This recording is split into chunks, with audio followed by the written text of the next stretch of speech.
See, I just want to be a grammar Nazi and be like, can't it be awoken? Or awakened. Or awakened, yes. I don't think something- awoke is awoken a word. Woken. Awoken. No, woken. You can't be woke. You woke someone up past tense. But Yes. You aren't woke. You woke me up too early. That's when I awoke too early. I was awoken. What's awakened? Fuck, It could man, just- I don't know. It could just be two ways of saying the same thing. This is great video. This is going to go to. This is not going to get. We have our intro. It's not going to show up on the cutting room floor.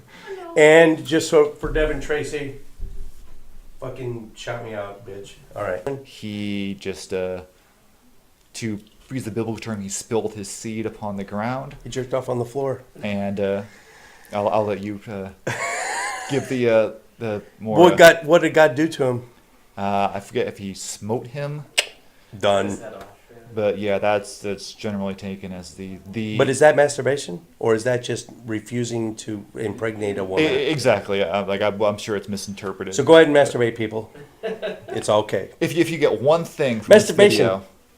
this video.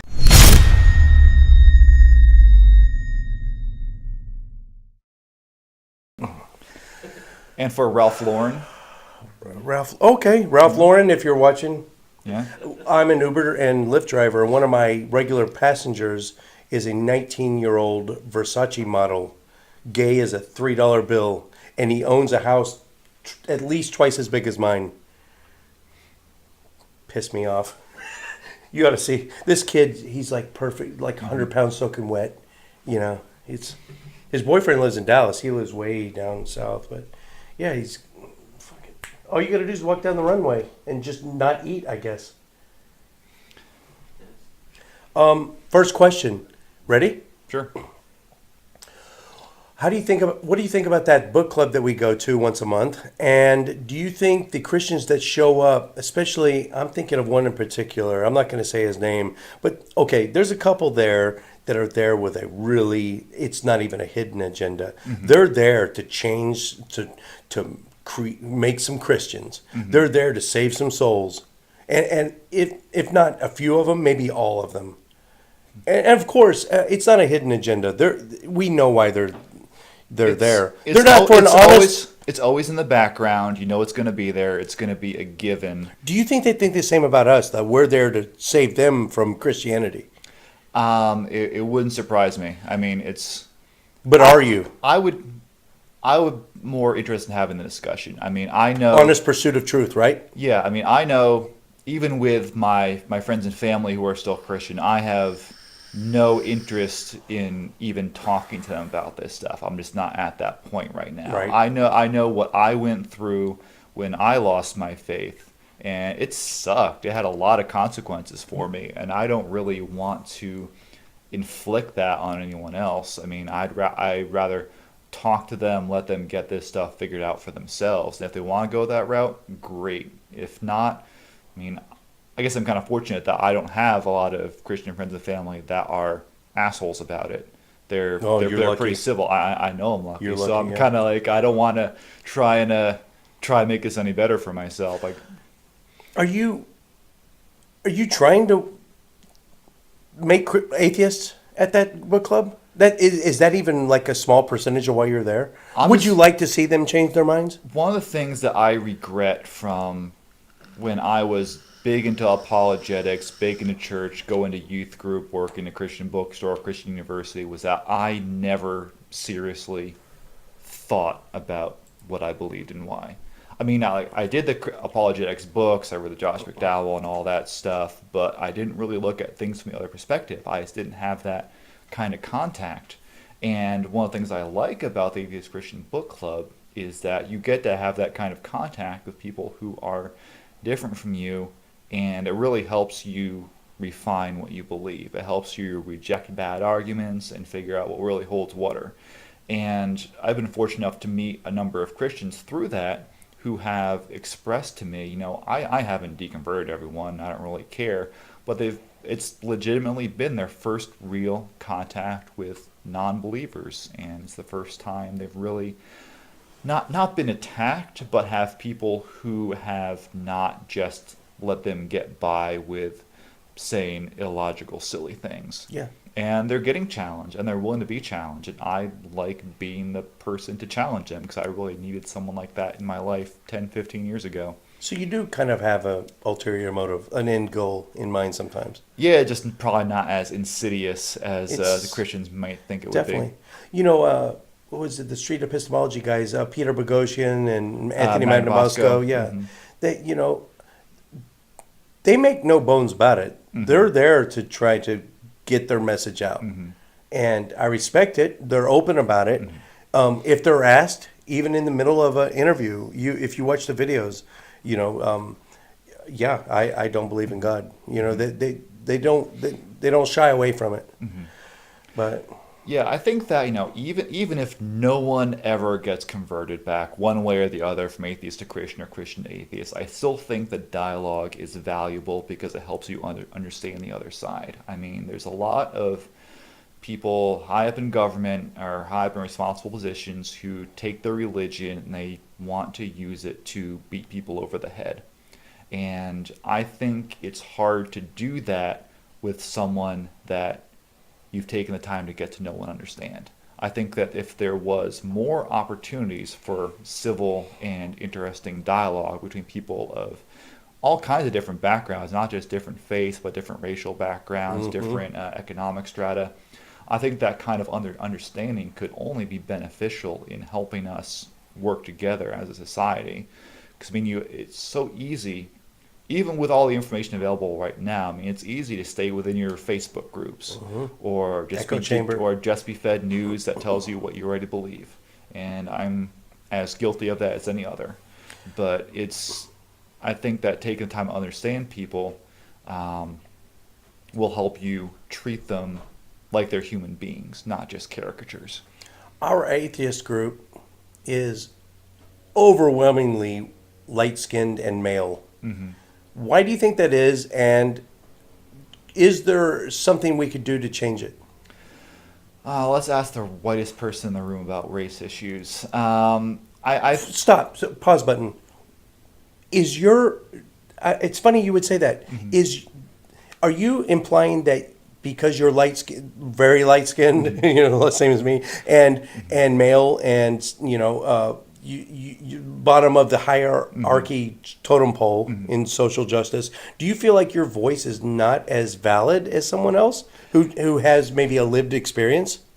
Do you have to be a whale to be against whale poaching? I don't think it necessarily goes that far, but I think there are some various obvious racial issues in this country that anyone can address, but they're But why did you make that comment? well, partially because I'm joking, but Right, but there was a little I kernel of truth understand. to it, right? But that there's Do you feel like you're suppressed I don't in your voice? I think there's a point where, to a certain extent, I don't understand what it's like to be black in this country. Me I either. don't understand what it's like to be gay in this country. There's some fundamental challenges, there's some ceilings there that they have to face that I don't. Is part of that a function of sympathy or empathy, where although you've never been dark-skinned,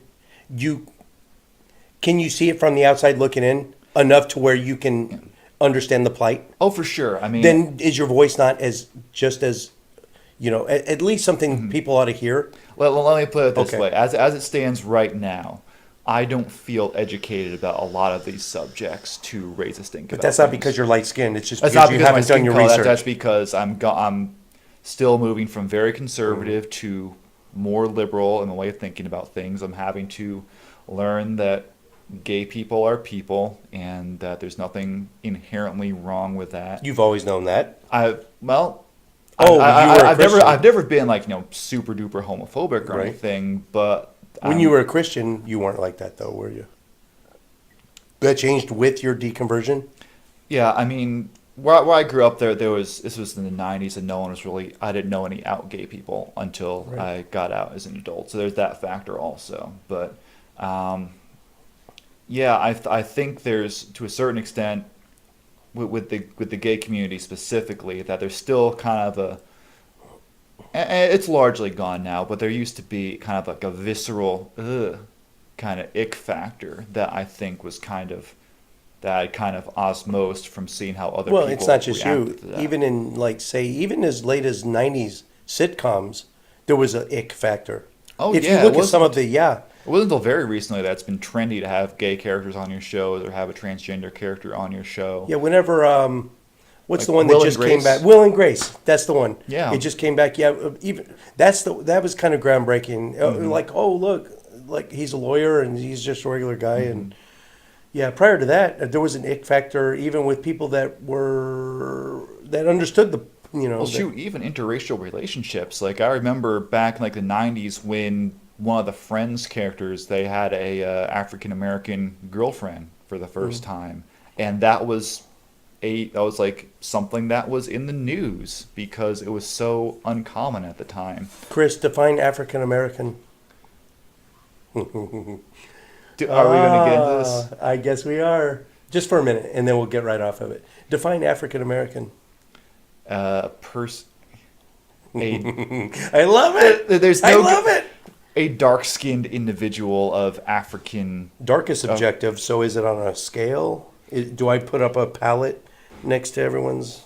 Is there a cutoff point? But we all come from Africa, is what I'm trying to say. I know exactly where Oh, you're you going. know where I I'm know going, where you're okay. going with that, and I agree. But I never use the term. Not that I'm busting your balls for using it, but I just don't Yeah. use the term. We're all American citizens are African American. Yeah, I mean, I definitely hope we get to the point where we don't feel like we need to categorize people by skin color. But Yeah. talking about monumental moments in sitcom history, there was a point when someone of a higher melanin content than was normal, Yeah. or whatever bullshit PC scientific term you wanted to put There you go. behind that was a. Was it Star Trek when Captain Kirk fell in love with a dark-skinned woman? Well, it Remember wasn't- Is that the first one? That was that they had to work around that by. Now you're asking me nerd questions, which I'm fully prepared for. But Okay, let's do it. I'm But- not a Trekker. but, See, and yeah, notice I that- said Trekker because Trekkies don't like being called Trekkies. see, I like Star Trek and Star Wars, so Do you go by Trekker? I don't go by anything. I just like what I like. I don't feel like I gotta. I heard that Trekkie is a pejorative to them. They actually like to be called Trekkers. Good for them. I don't know. But Anyway. anyway, the interracial kiss on Star Trek, they had to make that I think it was Kirk was under some mind control Are you or kidding something me? like I that, don't- so that they couldn't just do it because this is like 65, 66. So That's unfortunate. yeah, it is unfortunate. At least but it broke some ground. Yeah, I mean, for the time, it was positively mind-bogglingly progressive. You're a nerd. Can I nerd you out one more time? Sure. If you have not seen the new Star Wars movie, you need to pause for about the next 5 minutes because there's going to be one big spoiler. Not big, a medium-sized spoiler. Okay, so Admiral Akbar, who we know from previous episodes, was established character. It would have been sad to see him die. In The Last Jedi, they just wrote him off as dying in some explosion over here, when which is the same explosion that caused Leia Organa to get frozen temporarily and then come back to the ship. So they just in passing mentioned that Admiral Akbar got killed in that explosion, and all the higher up officers besides Leia got killed. In the same movie, you've got they introduced her 6 minutes ago,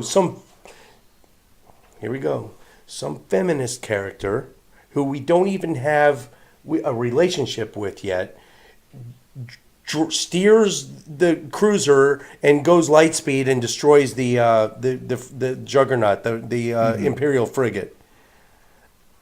Could that not have been Admiral Akbar doing it? And would that made it a much better movie? Why did they have to insert the feminist agenda in that and about 12 other ways into that movie? I don't know how. I mean, I've enjoyed Star Wars over the years. I'm not someone who makes it their lifestyle, so I don't feel like I have as deep a knowledge of all the backstory and all the extra stuff that has been written around these characters over the years. It would have been just as canon. If you're talking about staying with the canon, Admiral Akbar could have totally done it. But yeah, I mean, I'm not even talking about Candace, but I'm just talking about, you're saying Akbar was this. He's the one that it's a trap. Remember in Right, yeah. Empire Strikes Back? He had a very Or- iconic but a Yes. very limited role in the early films. But he's the one that first saw that the shields were back up. Remember? Right. And X-wings need to peel off. Yes, that's very important, but Yes. I don't know if it necessarily makes him so beloved a character that you need to have him sent off with a fond farewell. Would it not have been more realistic to have someone like him in instead of this newly created character for it, not even ulterior purposes? I mean, it was blatant. This character was a strong, feminine character. And it was to try to pass the Bechdel test. Is it Bechdel? Is that- Bechdel? Bechdel. Yeah. Wasn't this just kowtowing to the Bechdel test? I don't think I'm qualified to speak of any, what agendas they may have had introducing the character. I think they could have done the exact same thing with a male character and would have been fine. Whatever. Maybe they cynically did it to sell toys. That's their call. I would want an Admiral Akbar toy more than some nobody that I just met 6 minutes ago. So it's not for merchandising. Anyway. Yeah, I mean, I had more of an issue with how she acted that entire time and how she, What was her name? Holdo? Yeah, the but purple one? who does she play? I mean, Laura what's her Dern. real name? Laura Dern. Laura Dern. Yeah, she's an established actress. Yeah. I just had more of an issue where, they arbitrarily had her try and come off as this, ruthless authoritarian and find out in the end, no, she really had a plan all along for why she couldn't tell you what the plan is, even though you're the most important pilot in the fleet or whatever. I thought that was kind of hackneyed, and they kind of tried to make that a cliche, only to have her go off to make the noble sacrifice at the end, Yeah. which really they could have done 2 hours beforehand. Yes. Because the dire situation that they were in, it wasn't going to get any better. It's gonna. They were just running out of gas, Running and out of losing time. ships, losing ships, losing ships. And at some There was point, no other option. yeah, at some point, figure out, okay, we're gonna lose ships. Let's take them out at the same time. Like, that didn't cross anyone's mind at ever. It might have been an afterthought. I don't know. And it's funny, if you could pull off that light speed thing, kamikaze run, I can think of the last 7 episodes, a lot of times when you could have pulled that off. Probably If that's an option now, yeah, that's do that on the Death Star laser. the Death Star. Forget flying X-Wings through a trench. Just get one properly motivated kamikaze, and it's over, right? I don't know. Anyway. Are you talking about? Yeah, I don't think there's any holes Last in, Jedi. in the story that we couldn't have come up with that nerds haven't been saying for 40 years now. Okay, so that's how we met each other, is at the book club that we meet at once a month here Right. in North Texas. But yeah, ulterior motive. What else with them? Oh, do you feel like their selection of books is along the lines with ulterior motive? Do you feel like their book selection, their monthly book selection, the believer and the non-believer side, is almost geared towards setting us up for failure? And I'll follow-up question, our co-founder on the atheist side is Bill Cluck, Right. who first off was a born-again Christian for most of his life. Has only been an atheist for 9 years. And he's very, what's the word? He's very opinionated. very opinionated, but still, he's still, if you didn't know he was an atheist, sometimes the way he talks, he's almost like on their side. I thought he was a Christian when I first. Yes, it's very, yeah. So that being said, do you feel like their book selections are a little bit more geared towards setting their own selves up for when they pick an atheist book, they pick up one that's easily refutable, that has a lot of holes in it. I'm surprised they Well- haven't talked about Zeitgeist yet, which has the most holes in it. Well, I mean, if the atheist book selection isn't up to par, then it would be up to us to suggest better books. I bet you could pick a half a dozen or a dozen books right now that are stronger than what we've been reading. It's possible. But on the flip side, we also read A Case for Christ on the Christian side.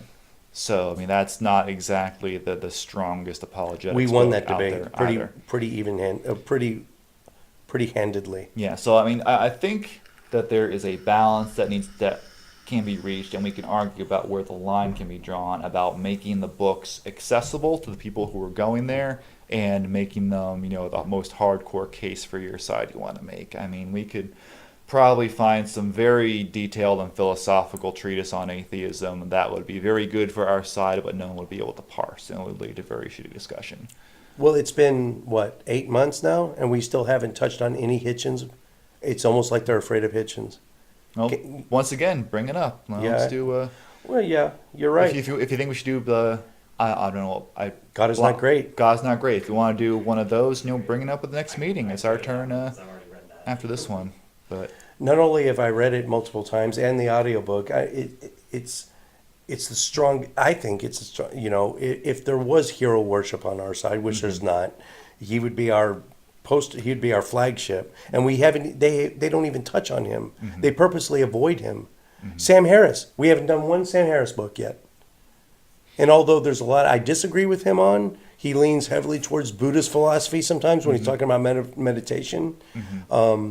His ideas on consciousness, his ideas on morality.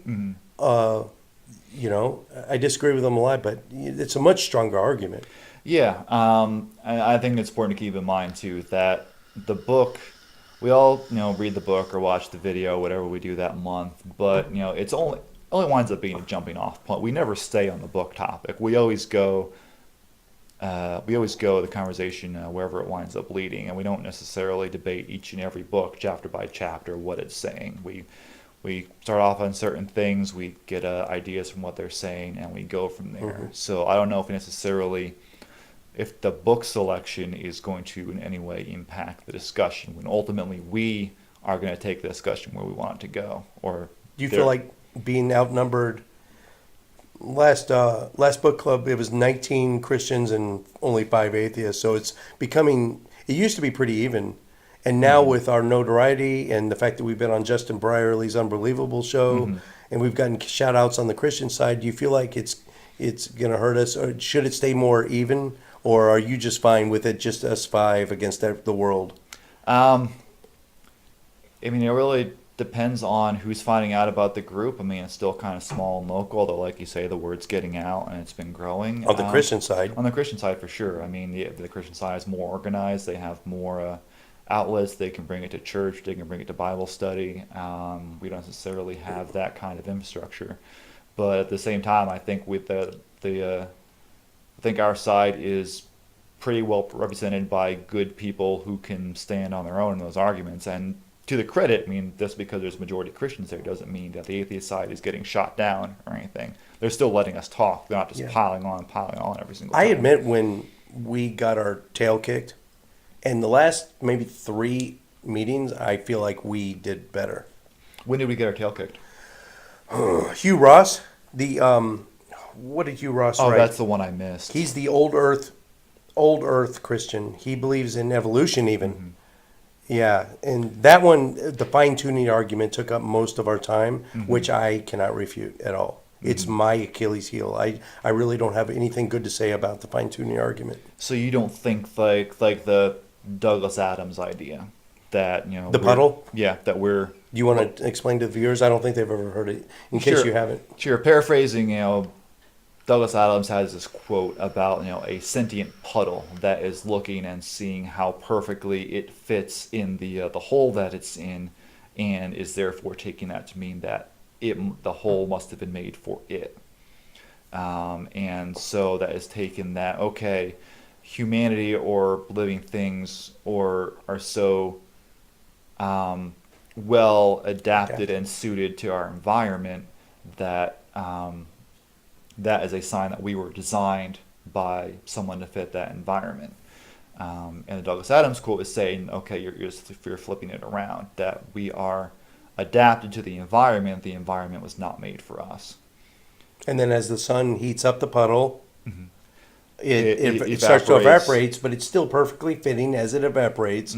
And then what's the last quote Douglas Adams says about it? I don't remember the punchline. He disappears into a puff of smoke as he wonders, as he's still wondering, I'm still meant to be here, and as he disappears into nothingness. Yeah, but the idea is, going on a cosmic scale, that the forces that are that fit the universe together, the gravitational forces, the electrical forces inside the atom, everything is numerically exactly where it needs to be. If any of the values were different, then nothing would come together after the Big Bang, or no planets would form, or something like that. And the idea that the Earth is the perfect distance from the sun, it's not too close where it would be too hot, it's not too far away, it would be too cold. All this stuff is coming together to make life possible on Earth. And the contention is that if any single one of these factors was different, then there would be no life. Therefore, something must have been There to tweaking turn everything. the knobs. Yeah. And see, that's my main objection to the fine-tuning argument. I don't know if this came up with the What the you're big- talking about with Douglas Adams, that's the weak anthropic principle. right. So I brought that up.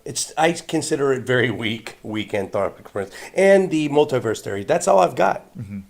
Well, let's think of it this way. The argument is that all these values, all these constants, all these distances from things have to be just so in order for life to exist. Well, that Goldilocks zone you're talking about is huge zone. Exactly. That's not That- part of that- the that's fine-tuning one thing. argument because it sways wildly. And all the, 300 to 1,000, I don't know, extra solar planets that we've already discovered, the Goldilocks zones are in huge swath. So that's not part of the fine-tuning. Well, okay, so let's talk about like the constants. They're talking about Gravity, the gravity, the strong electrical strong force, and weak, force, yes. some science. Electromagnetism. Yeah, there's like a dozen or so,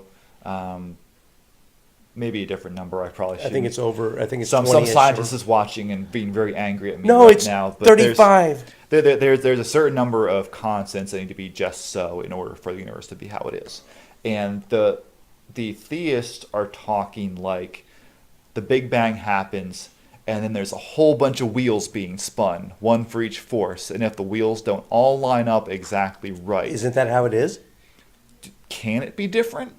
We don't know. Okay, can it be different? That's a good question. And if it can't be different, weak anthropic principle, we wouldn't be around to even question it. So what does it matter? The fact that we're here means it just happened that way. And then I'm back to the multiverse theory, meaning Rick and Morty, where there's, you and I are sitting here doing the same episode, except you're blue polka dots and I'm see-through.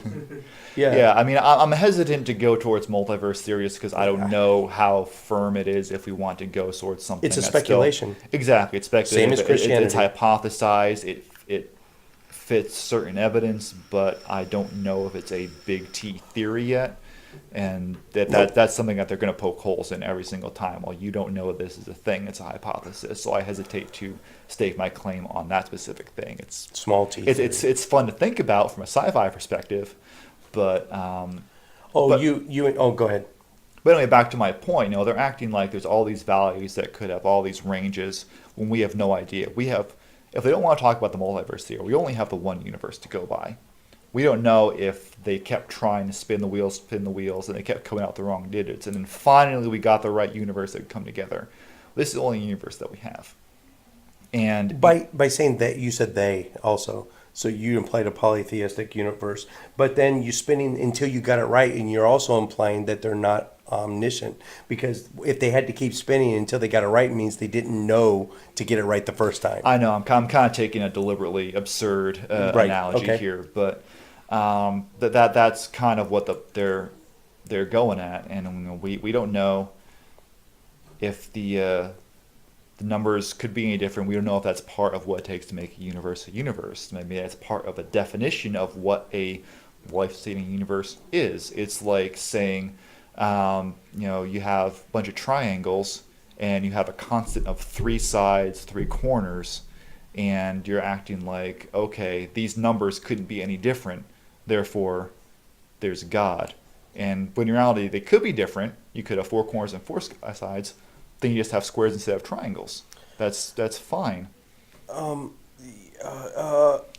I'm saying is, the number 3 a triangle wasn't fine-tuned because it has exactly three sides, exactly three Yeah, but when corners. you- That's part of the definition. The triangle itself, and us assigning arbitrary numbers to it, the numbers themselves are descriptive, not prescriptive. The triangle itself is prescriptive. The triangle itself exists in nature, whether any life is in the universe or not. We assign numbers to it. That's descriptive. These numbers are arbitrary. Are they? Or are they descriptive of what a universe is? You know, it's like, okay, it's like saying, okay, pi is 3.1415, something. That would be the same if all life was extinguished right now. Pi would still be pi. Right. But this 3 point, the numbers in and of themselves are arbitrary. Right, but what it's they stand for, what they represent, that's prescriptive. That's set in stone whether life is here or not. Right, and that's what I'm saying. Someone didn't make up pi as a concept. We figured out that was is a what it discovery, takes not to an make a invention. circle. Right, and there are all these values out there for all these constants that we also discovered. We figured out what these forces are numerically, and they were not assigned to those values. They're just what we've discovered. Wow, we're already over 30 minutes. Have you ever heard about the when you're talking about fine-tuning argument with the odds of a 52 card playing card deck? Yeah, you want to talk about odds of fine tuning? Right, because Well, This is what I try to explain to the book club. Yeah, that's kind of specifically about evolution, where at least the way Evolution I've of the universe could fit in odds too, of not just a life. royal flush are like 2.5 million. to What I've 1. tried to explain to the book club is they think here's how I think Christians think of evolution or fine tuning. It doesn't matter. But you go to a casino and you got this slot machine, but the slot machine takes up the whole room. It's sideways. You pull the lever and you want all cherries, right? And you only get maybe 5 pulls. And it's never going to come up all cherries. The way evolution works, it's if something benefits that organism, or if something benefits the way the universe is. I guess it's just with evolution. But you pull the lever, all the cherries stay. You pull the lever again, the cherries stay. All the rest go. So it takes 7 or less pulls to get all cherries, because the beneficial parts of that pull stay. Even though you have 100 rollers, it would only take about 7 pulls, you get all cherries. Yeah, it's a flawed analogy. It sounds good if you don't actually understand how evolution works. Yeah. But there's all sorts of caricatures and misinformation out Like, there. what good is half an eye? You always hear creationists saying, yeah, an eye is a perfectly designed organ. Only God could have created it. We've And- very clearly seen the stages of development. Yeah, there are creatures existent today with very different complexities of eyes, from bacteria. Cells to to- eye spots. Just a Yeah. light-sensitive cell, eye spots, and There are creatures out there like, I believe, squid or octopus that have even better eyes than we do because they don't have blind spots. They have some... most predatory birds, squids, the eye itself has been independently evolved on Earth at least 15 times. Yeah, so there's more than one way So if we to didn't get have eyes, to work. there'd be 15 other chances of having eyes, just on this planet. You ready for the last question? Sure. You are a non-believer, so I will tailor it for you. There is irrefutable proof right now. The God of the Old and New Testament exists, Yahweh. He exists. The debate is over. He stuck his hand out of the clouds. Everyone knows it. There's no more debate. How would it change your life? And walking out that door, what would you do differently? You know, even since my deconversion, I don't feel like I'm living life a whole lot differently.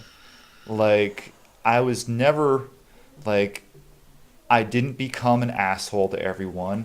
I still try and treat people with kindness and respect because I care about them as a base level as human beings.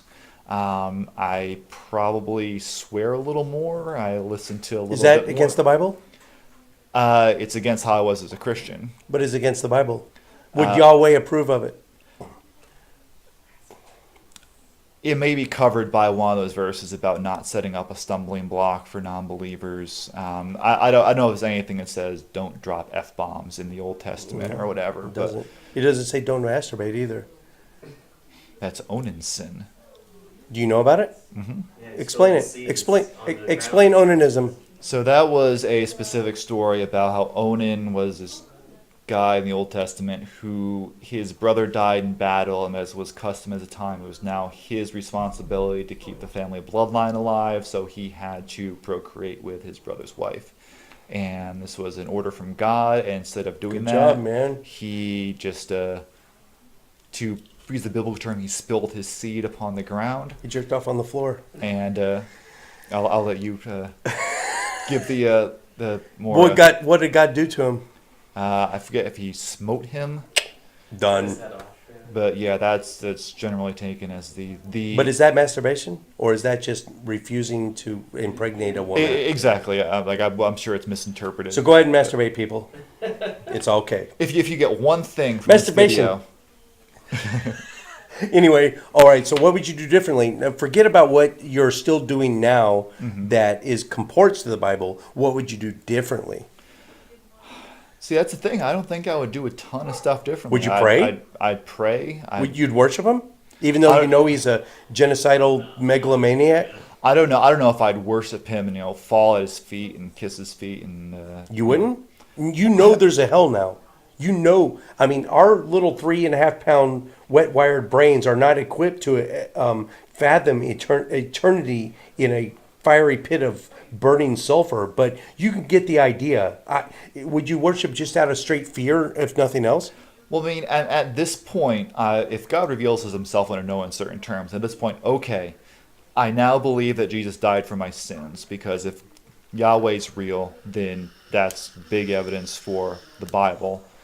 No, there's no more evidence. It's proven. Oh. The Bible's true. If it's proven, then okay, I believe Jesus died for my sins now. Yep. Therefore, I'm going to heaven. Boom, I'm done. You I don't- worship I don't- him even out of fear, if that's what I'm it takes. I'm not talking about worshiping. The Bible doesn't say it. The Bible says to fear him multiple times. But it doesn't say, okay, if you don't fear So me much enough, just then you so- go to hell. yeah. It's just... There's only one way There's to only get to one- heaven, one- except Jesus Christ is your Savior. Yep. Right. That's At that point, like, okay, I believe now. I'm good. All right, let's wrap this up. So, You'll be up there with Jeffrey Dahmer and Any other Charles Manson. murderer that had a deathbed confession. Yeah. That, yeah.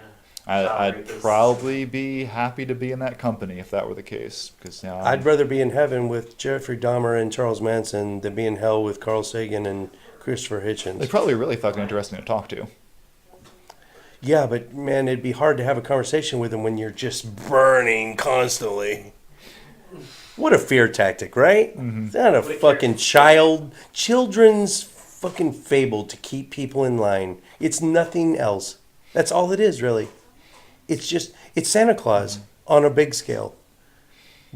You know, I've he used knows when this- you've been sleeping. He knows when you're awake. See, I've used the Santa Claus analogy multiple times, not for that aspect, but for why I don't believe anymore. Because I used to believe in Santa Claus, and then I got a package with suspiciously familiar handwriting on it for Christmas. And at that point, it's like, okay, I now have evidence that Santa Claus isn't real anymore. How old were you? 8 or 9, Oh, something like shit. that. That's good. But being me, I was like, disturbingly okay with it. Like, it was an emotional, tormenting decision for me. It's like, okay, now I know this isn't real. Mine broke me. I remember some kid in the restroom in junior high said, "Yeah, you still." It was like fifth grade. It was like fifth grade. Well, I was like 12, and the kid said, "You know, there's no Santa Claus. It's your parents." I was like, "No," and I remember vividly. It's a lucid memory of mine that I went home. My mom was boiling lobster for my dad in a pot. I remember that. She was in the kitchen. I said, "Mom, this guy at school said there is no Santa Claus. Is that true?" And she just went, she got this look on her face, and you could tell she wanted to wait until Dad comes home, so it was like a big thing, a big reveal, but I already knew.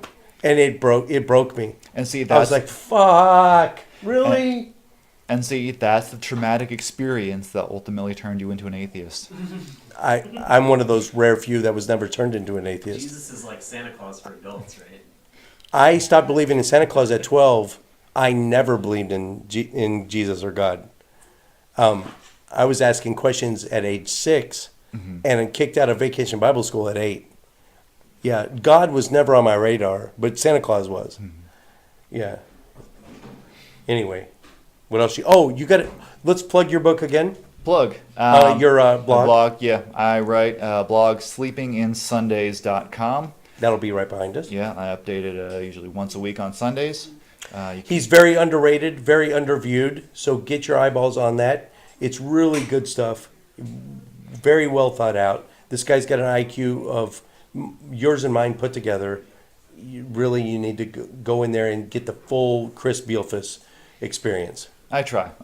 But yeah, read it. Love it. Thanks Enjoy for coming. it. Sure. All right. Atheist Edge. Walking the edge of what some consider offensive. But your feelings don't matter here. Only facts. Edgy commentary on the dangers of doctrine, the foibles of faith, the bullshit of belief, the stupidity of superstition, and the idiocy of indoctrination. With razor-sharp wit, curiosity, and critical thought, we take an unblinking look at today's religions. We are Atheist Edge.